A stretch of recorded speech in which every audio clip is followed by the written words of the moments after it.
It's Wednesday, March 22nd. This is history class, and it's about Cuban Missile Crisis today. Ooh, you guys can't see anything. Okay, today we are talking about Cuba, and I'm just going to show you this map here. I'm not sure how you wrote down where Cuba is, but look at it on the map. And when you look at it, you need to put something, like the point of this question is that the geography was part of the crisis. The fact that Cuba is only 90 miles off the coast of Florida is the crisis. You can see it's close to America. It's in the Caribbean Sea near the Gulf of Mexico. And the crisis was, of course, when the Soviet Union sent what to Cuba? Missiles, nuclear weapons to Cuba.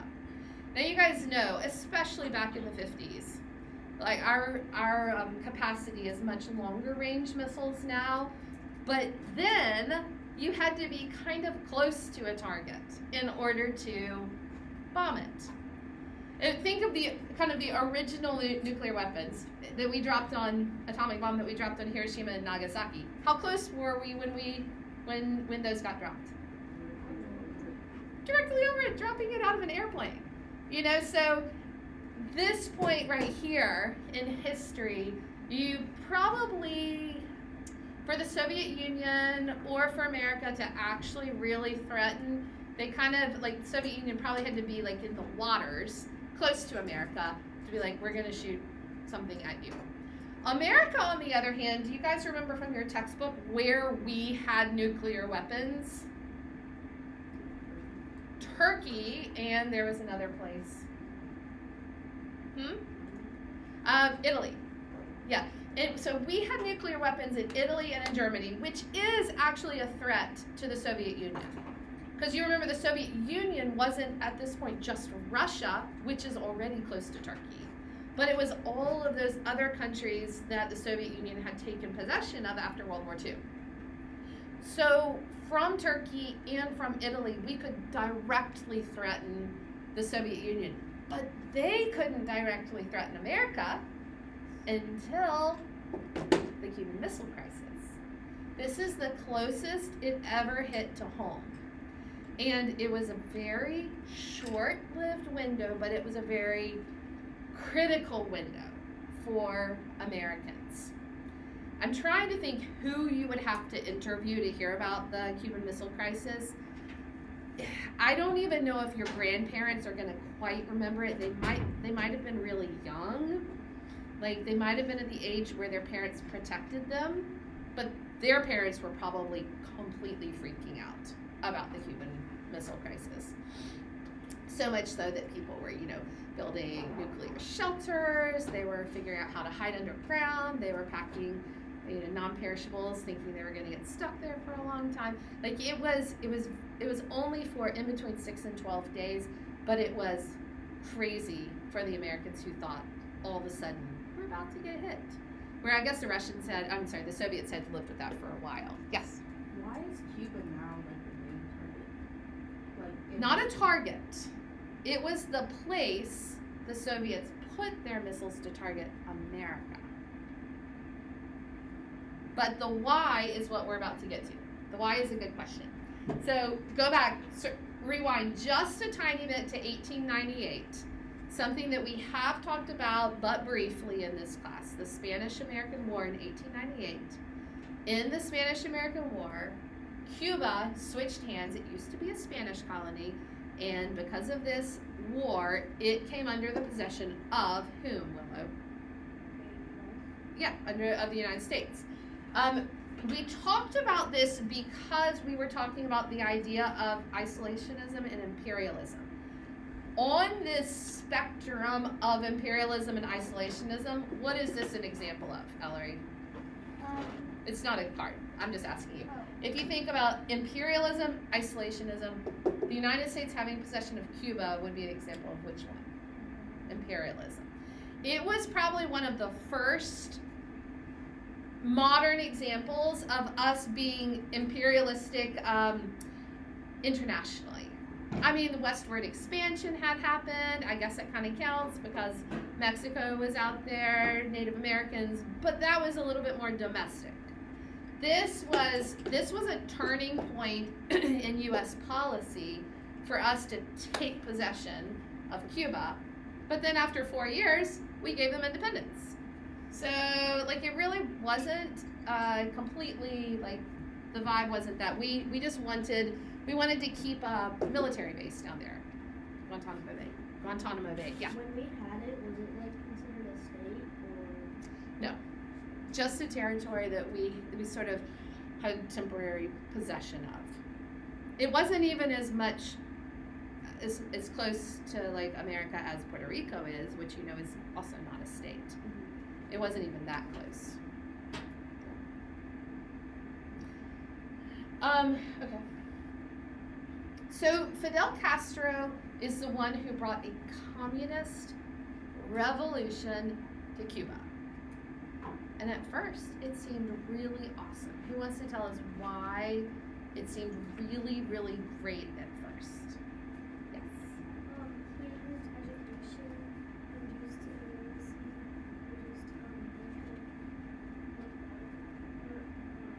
Mortality. Dying. yeah,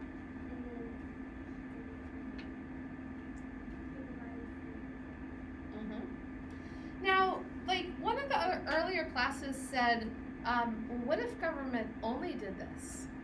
Like they only used their government control and power to do this stuff. That would be nice, wouldn't it? I mean, yes, but that's rarely where a government that's given a lot of power stops. Rarely do they only do the good things and then not use their power for also, you know, running people's lives in other ways. So here's all this stuff that seemed to be good initially at the Communist Revolution that Fidel Castro offered. But he did start to turn some people against him. And who's the most logical people that you think like would not like a communist revolution? Uh-huh. Well, no, who of the Cubans, what kind of Cuban people would not like a communist revolution? Christians might not, but who's an even bigger category, Charlotte? Yeah, you guys are both right. Rich people. Rich people are not going to like communism because what does communism do? Takes away their money to redistribute it to other people. So the very first people who left Cuba were the wealthy people. And over time, it ends up being 1 million Cubans leave and go mostly to Florida. Some of them went up through Mexico into the U.S., but most of them landed in Florida. Now, who knows where in Florida a ton of Cuban Americans live? Miami. Miami, Florida is just known for being this huge place of like a flourishing Cuban American population because it's close to Cuba. Also, when those wealthy people first came, they were doing jobs. These people were super educated, really wealthy. They left Cuba, they came to America, and they were working as gas station attendants, janitors, that sort of thing, thinking they're going to go back to Cuba as soon as the Americans stomp out communism, because they assumed America would not put up with having a communist country 90 miles away. But that's not actually what happened, and that's part of this story here. The communism did make the U.S. nervous. Why, Marielle? They made the U.S. nervous because they never had a communist country so close to their borders. It's all geography at this point. They were just way too close. And the Soviet Union was like putting tons of money into this. Soviet Union wanted this. It was for them the balance of power that they were trying to achieve. But yes, geographically, Marielle's right. The U.S. didn't want a communist country that close. So, therefore, Operation Zapata. Tell us about it, Caleb.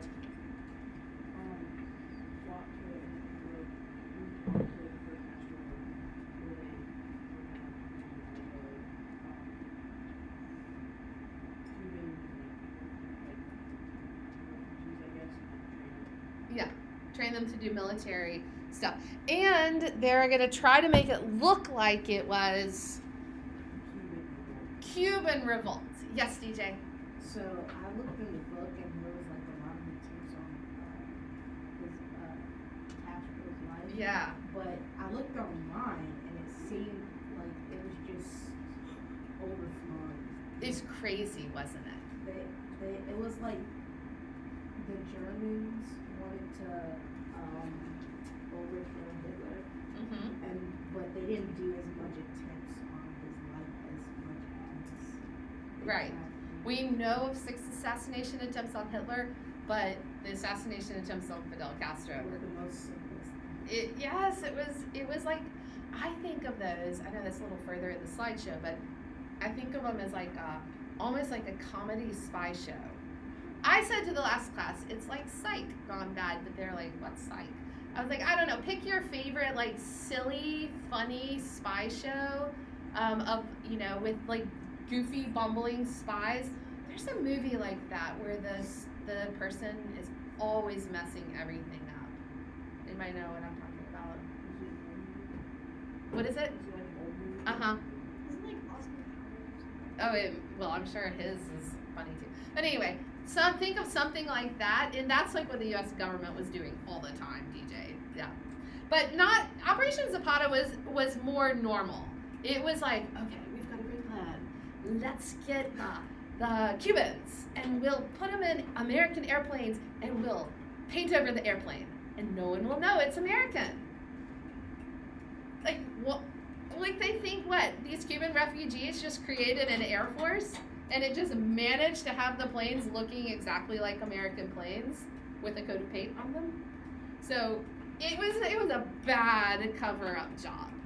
And they tried to make it look like the Cuban revolt. It was a bad cover-up job. It ended badly for the people who were involved, which is one of your options to write about. It ended badly, like Reese. What do you have down that happened at the end?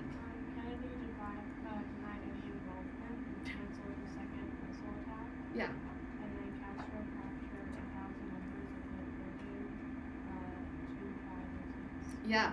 So it's kind of bad when the president of the U.S. is lying publicly about something that everybody knows he's lying about.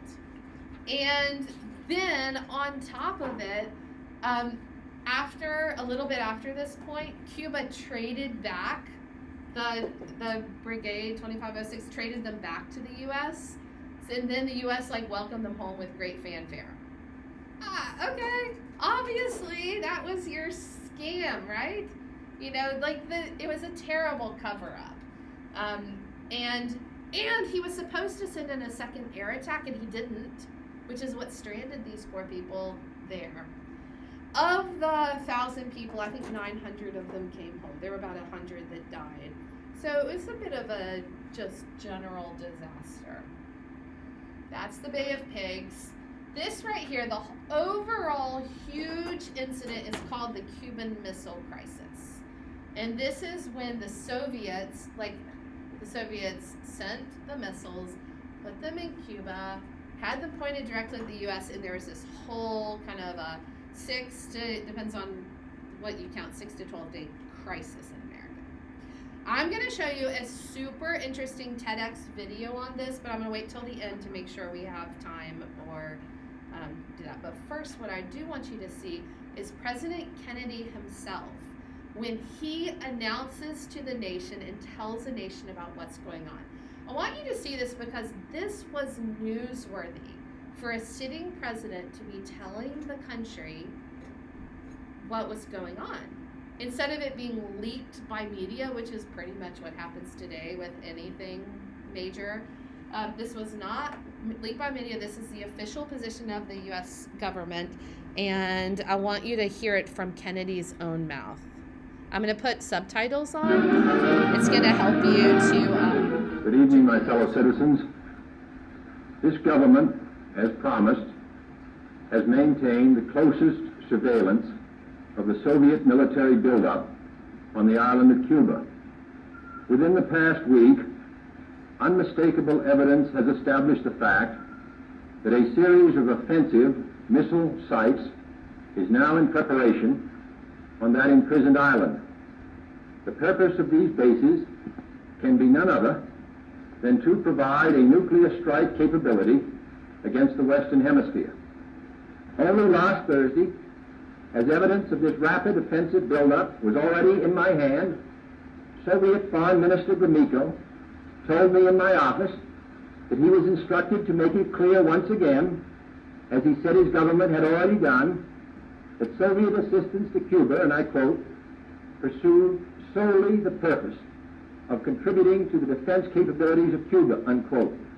That, and I quote him, training by Soviet specialists of Cuban nationals in handling defensive armaments was by no means offensive. And that if it were otherwise, Mr. Gromyko went on, the Soviet government would never become involved in rendering such assistance, unquote. That statement also was false. Acting therefore in defense of our own security and of the entire Western Hemisphere, and under the authority entrusted to me by the Constitution, as endorsed by the resolution of the Congress, I have directed that the following initial steps be taken immediately. To halt this offensive buildup, a strict quarantine on all offensive military equipment under shipment to Cuba is being initiated. All ships of any kind bound for Cuba, from whatever nation or port, where they're found to contain cargoes of offensive weapons, be turned back. It shall be the policy of this nation to regard any nuclear missile launched from Cuba against any nation in the Western Hemisphere as an attack by the Soviet Union on the United States, requiring a full retaliatory response upon the Soviet Union. I call upon Chairman Khrushchev to halt and eliminate this clandestine, reckless, and provocative threat to world peace and to stable relations between our two nations. I call upon him further to abandon this course of world domination and to join in an historic effort to end the perilous arms race and to transform the history of man. Our goal is not the victory of might, but the vindication of right.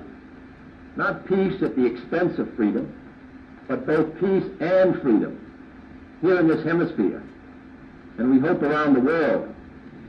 God willing, that goal will be achieved. All right, so what I want to say about this is that when this happened, people absolutely panicked. But also, what Kennedy is saying here is that we're going to do a diplomatic response. We're not just shooting stuff. We are going to actually go at this by trying to use diplomacy. And guys, Kennedy succeeded. It was a huge success for Kennedy to be able to negotiate the way out of this. One wrong move on Kennedy's part, we could have been in nuclear war. And when I show you the other video, you're going to see one wrong move on the part of one Russian guy, and the whole world could have been in nuclear war too. It's so crazy how close we came. I'm not going to show you this one, but it was an interesting video about the public reaction. Okay. The U.S. and the Soviets agreed to end the Cuban Missile Crisis. This is just sort of the conclusion of it.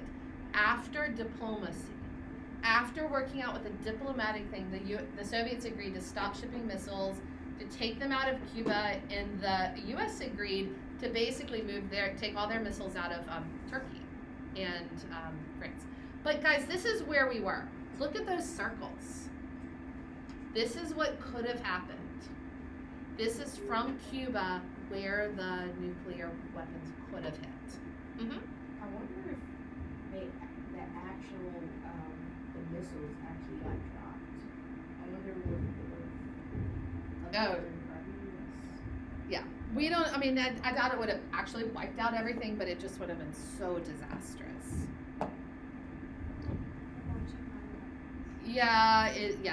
Yes, because that was like 5,000 people who died. It would have been probably like hundreds of thousands of people who died in multiple locations. Yeah, it was destruction. Yeah. This is what DJ was telling us about. This is only the start. He says, go look it up. You're going to see even crazier things that the CIA did. And here you go. If you're Fidel Castro, you're not actually paranoid if they're really out to get you, which was the truth. The United States government was not trying to knock off some like second level person. We were trying to assassinate the head of the country over and over and over again. Okay, so finally, Castro and President Carter did open up immigration from Cuba to the U.S. And what I want to do is tell you one more thing about this, then we're going to go back to that video. This is the Mariel boat lift. This was when Castro gave up and said, fine, whoever wants to leave can leave the country, as long as, in the U.S. said, as long as you provide your own boats. But this is the point about this. It was a real embarrassment to Cuba because this time it wasn't rich people leaving. This time it was poor people and middle class people. These are the people that were supposed to like the communist revolution.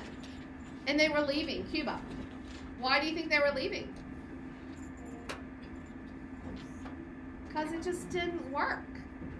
It didn't work. And that was the disaster that communism was in Cuba. All right, like I said, that's fine if you pack up, but this is what we're going to do the last 5 minutes. It's a really awesome video, and wait till you see this story in the middle. Try to be still because I am recording, so try not to make noise.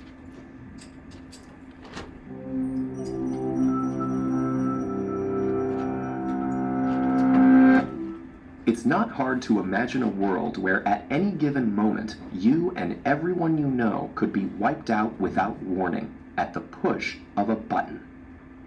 This was the reality for millions of people during the 45-year period after World War II, now known as the Cold War. As the United States and Soviet Union faced off across the globe, each knew that the other had nuclear weapons capable of destroying it. And destruction never loomed closer than during the 13 days of the Cuban Missile Crisis. In 1961, the U.S. unsuccessfully tried to overthrow Cuba's new communist government. That failed attempt was known as the Bay of Pigs, and it convinced Cuba to seek help from the USSR. Soviet Premier Nikita Khrushchev was happy to comply by secretly deploying nuclear missiles to Cuba, not only to protect the island, but to counteract the threat from U.S. missiles in Italy and Turkey.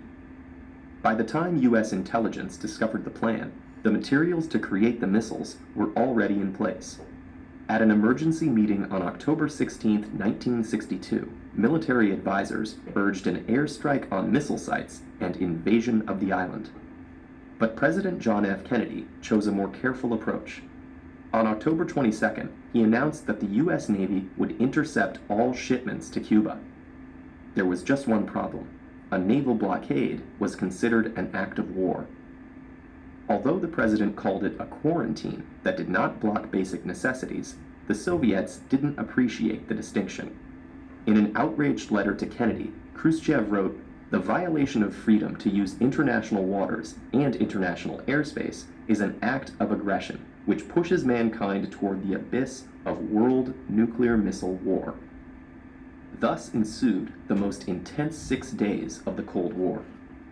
While the U.S. demanded the removal of the missiles, Cuba and the USSR insisted they were only defensive. And as the weapons continued to be armed, the U.S. prepared for a possible invasion. On October 27th, a spy plane piloted by Major Rudolf Anderson was shot down by a Soviet missile. The same day, a nuclear-armed Soviet submarine was hit by a small depth charge from a U.S. Navy vessel trying to signal it to come up.